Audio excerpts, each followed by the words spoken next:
Bonjour et bienvenue sur la chaîne de Sab en live. Aujourd'hui, je vais vous présenter le roman de Christelle Duchamp, paru aux éditions de l'Archipel, Délivre-nous du mal. Cette présentation va être faite en 4 temps. Le prologue, 3 énigmes. Le premier chapitre, une nouvelle énigme. Construit comme un roman à tiroir, les 4 énigmes de Christelle Duchamp sauront nous emmener sur une seule et même aventure. Belle écoute. Énigme 2. Lundi, 4 mars 2019. Dans un sac à dos, Mathéo rangea son réflexe numérique, un Nikon muni d'un objectif grand angle, des barres de céréales, une bouteille d'eau, une lampe de poche et un couteau. Puis il noua les lacets de ses chaussures de sécurité, enfila un sweat à capuche et quitta son appartement. Une épaisse couche de givre avait recouvert les pare-brises des voitures stationnées dans la rue. Mathéo pesta en montant dans sa vieille Opel, avec la crainte quotidienne qu'elle ne démarre pas. Il tourna la clé de contact et fut soulagé d'entendre le moteur ronfler. Après avoir poussé le chauffage au maximum, il ressortit de son véhicule et alluma une cigarette, avec la douce illusion que fumer le réchaufferait. La ville était encore plongée dans la pénombre, mais bientôt. Les premiers rayons de soleil caresseraient la tour de la Part-Dieu. Il n'y avait pas une minute à perdre.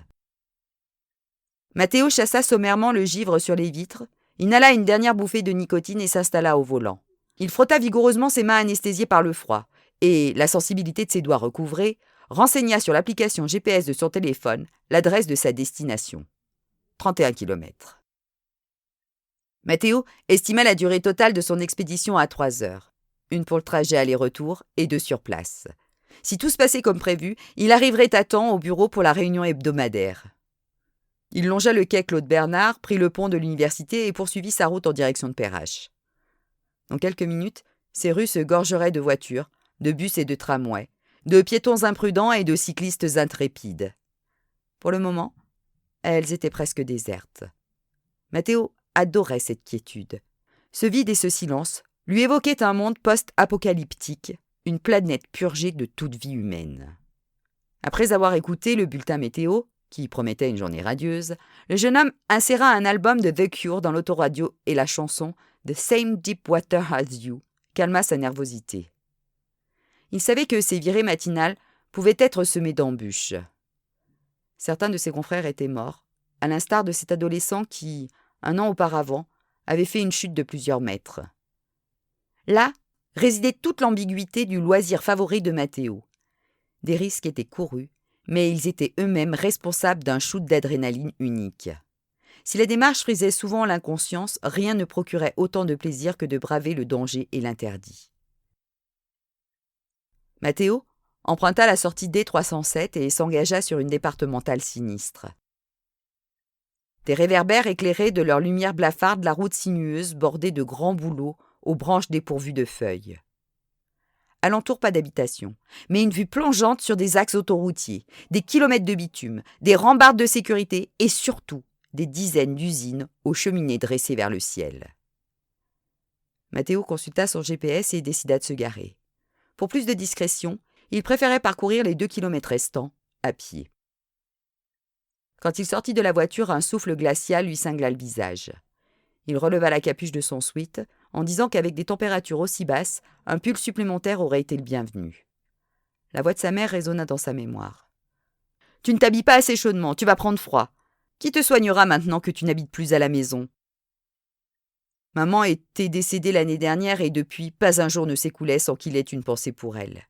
Elle avait laissé un vide impossible à combler. Pourquoi était-elle partie si jeune ? Pourquoi n'avait-elle pas attendu que le projet de son fils se concrétise ? Mathéo s'était pourtant hâté pour le mener à bien. Il voulait que sa mère puisse admirer son travail, qu'elle soit fière de lui.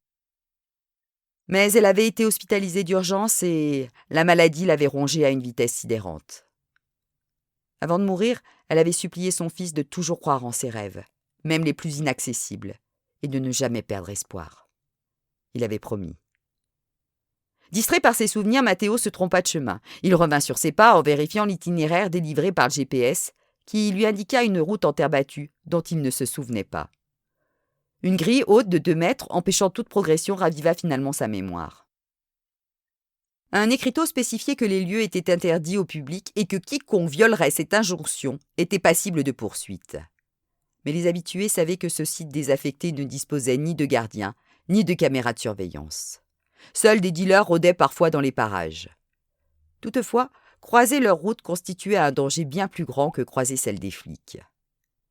Matteo déplia son couteau et le glissa dans la manche de son sweat, lame contre la paume. Il jaugea ensuite la hauteur de la grille et s'élança. En quelques secondes, il se retrouva de l'autre côté, dans la zone défendue. Rien n'était plus grisant que cet instant. Dans une pénombre quasi totale, Matteo traversa un parking à l'abandon. Il pensa à se servir de sa lampe torche mais se ravisa. Un halo de lumière le rendrait visible et donc vulnérable. Tandis qu'il allumait une cigarette, le jeune homme devina les contours d'une forme imposante se dessiner dans le ciel d'encre. Il s'immobilisa. Elle était là, belle, froide, imposante, presque irréelle. Il pressa le pas et avala la distance qui le séparait de l'ombre. Enfin, à ses pieds, il leva sur elle un regard admiratif. Sur une enseigne rouillée, son nom se dévoila, Textile Grimaud. L'entreprise avait été créée dans les années 1980 par Victor et Judith Grimaud. Durant 25 ans, le couple avait employé une centaine de salariés. Les affaires avaient été fastes jusqu'à ce que l'Asie devienne un concurrent redoutable. Les Grimaud avaient mené une lutte acharnée pour maintenir leur activité et leur emploi, mais la crise financière de 2008 les avait entraînés vers l'inéluctable. Après une cascade de licenciements dus à une avalanche de dettes, l'entreprise avait fermé ses portes. Aujourd'hui, il n'en restait rien, sinon une usine souillée par les intempéries. Un bloc de béton délabré, fissuré, tagué, envahi par les détritus et les mauvaises herbes. Pour le commun des mortels, ce paysage de fin du monde ne suscitait que dégoût et mépris. Pour Matteo, il s'apparentait au Saint Graal. Subjugué par ce décor, il marqua une nouvelle pause avant de pivoter vers l'est.